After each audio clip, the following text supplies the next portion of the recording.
السلام علیکم، کیسے ہیں آپ سب؟ میں امید کرتی ہوں کہ سب خیریت سے ہوں گے اور میری دعا بھی ہے کہ آپ لوگ جہاں رہیں خیریت سے رہیں۔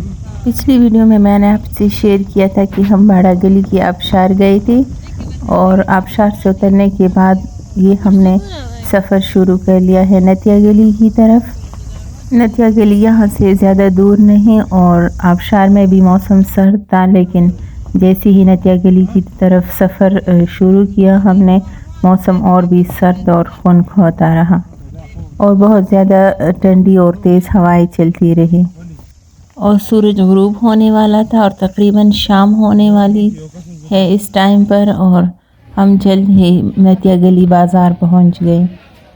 نتیا گلی بازار میں بہت زیادہ رش تھا، نتیا گلی کی طرف راستے میں بھی بہت زیادہ رش تھا اور بازار میں بھی اور بہت زیادہ رش تھا، کیونکہ یہ ویکنڈ تھا اور ربیع الاول کی بھی چھٹی تھی، اس لیے بہت زیادہ لوگ آئے ہوئے تھے اور زیادہ تر لوگ لاہور اور پنڈی وغیرہ کے تھے۔ KPK کے بہت کم لوگ مجھے نظر آئے وہاں پر۔ بازار میں ہم نے ایک چکر لگایا اور یہاں کی بہت بنی ہوئی بہت کم چیزیں تھی، باقی ہوئی جیولری اور چائنا کی بنی ہوئی چیزیں تھی، بس کچھ ہینڈی کرافٹس اور شالز وغیرہ کشمیر کی بنی ہوئی یہاں پر مل رہے تھے، اور یہاں کی اسپیشل چیزیں بھی یہی شالز اور لکڑی کی بنی ہوئی چیزیں اور ہینڈ کرافٹڈ بیگز وغیرہ ہے۔ باقی یہاں پر ملنے والی ساری چیزیں پشاور میں اور دوسرے شہروں میں مل جاتی ہیں، اور جگہ جگہ کھانے پینے کی بھی بہت اچھی اچھی سٹالز لگی ہوئی تھی، کافی چائے وغیرہ کی بھی، اور ان بازاروں میں جو ہوٹلز تھے وہ تمام بک تھے کیونکہ بہت زیادہ لوگ آئے ہوئے تھے، اس لیے ہم نے بازار سے دور ایک گیسٹ ہاؤس اپنے لیے بک کیا۔ یہ ایک چھوٹا سا اور بہت پیارا گیسٹ ہاؤس تھا، 2 کمرے اور 2 واش رومز اور ایک لاؤنج اور ایک بالکنی نیچے تھی، اور اوپر کے پورشن میں ایک کمرہ اور کچن اور واش روم تھا، اور کمرے اور واش روم سب کچھ بہت صاف ستھرا اور بہت ویل آرگنائزڈ تھا، اور فرنیچر وغیرہ بھی اچھا تھا۔ ہم نے نیچے والے پورشن کے کمروں میں اسٹے کیا کیونکہ اوپر والا پورشن بہت بند سا تھا اور اس کے ساتھ کوئی بیلکنی بھی نہیں تھی۔ ان کا کچن بھی اچھا تھا لیکن بہت بند تھا اور ہمیں ایسی کوئی خاص کوکنگ بھی نہیں کرنی تھی، اس لیے ہم نے ان کا کچن بھی بالکل یوز نہیں کیا۔ یہ گیسٹ ہاؤس یہاں پر بالکل گھروں کے بیچ میں تھا اور ساتھ ہی اس کے اونر کا گھر بھی تھا۔ جس پورشن میں ہم نے اسٹے کیا تھا اس کے ساتھ یہ بیلکنی تھی اور اس کے باہر بہت اچھا ویو تھا۔ اس وقت تو رات تھی لیکن پھر بھی یہ باہر کا ویو بہت اچھا لگ رہا تھا، آس پاس اس علاقے کے لوگوں کے اپنے گھر تھے۔ سامان وغیرہ سیٹ کرنے کے بعد میں نے چائے بنائی یہاں بیلکنی میں، اپنا سلنڈر ہم اپنے ساتھ لے کر گئے تھے کیونکہ ایک تو ہم بہت تھکے ہوئے تھے اور سردی بھی تھی، اس لیے چائے پینے میں بہت مزہ آیا، اور یہ صبح 6 بجے کا ٹائم ہے، بچے ہم بہت جلدی اٹھ گئے تھے۔ باہر بہت اچھا ویو تھا، ابھی سورج نکلا ہوا تھا اور اتنی سرد ہوا چل رہی تھی، رات بھی بہت سرد تھی اور اس وقت بھی بہت زیادہ سرد ہوا چل رہی تھی۔ یہ آس پاس سارے اس علاقے کے لوگوں کے گھر تھے اور کچھ گھروں میں خواتین اٹھ کر کام کر رہی تھی۔ یہاں کے لوگ تو بہت صبح سویرے اٹھتے ہیں۔ اس کے بعد بچوں نے اپنے لیے بیلکنی میں ہی نوڈلز بنائے، بچے بہت زیادہ ایکسائٹڈ تھے اور انہوں نے نوڈلز بنانے کے بعد پھر چائے بنائی، ناشتہ بھی بنایا اور پھر سرو بھی کیا۔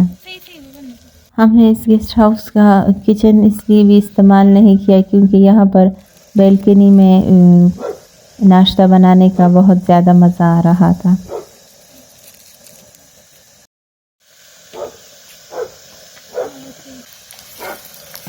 اور بچوں نے مجھے ناشتہ بناتے ہوئے کوئی بھی کام نہیں کرنے دیا اور سب نے مل جل کر ناشتہ بنایا، اور ناشتہ کرنے کے بعد ہم نے اپنا سامان سمیٹا، تھوڑا فریش ہوئے اور تیار ہوئے، اور پھر آج ہم نے جانا تھا ایوبیا پائپ لائن ٹریک پر۔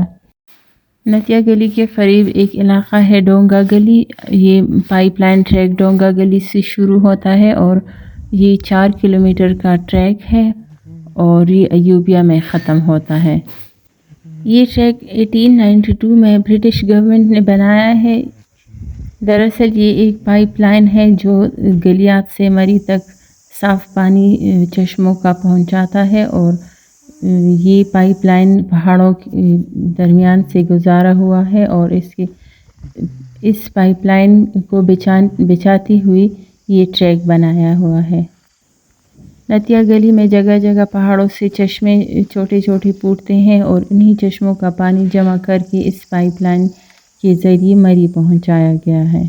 یہ کئی پہاڑوں کے اوپر سے گزرا ہوا ٹریک ہے لیکن اتنا ہموار اور اچھے طریقے سے بنایا ہوا ہے کہ کہیں پر بھی آپ کو نہیں لگتا کہ آپ پہاڑوں پر چڑھ رہے ہیں. بالکل سیدھا ٹریک ہے، کوئی چڑھائی یا اترائی زیادہ اس میں نہیں ہے.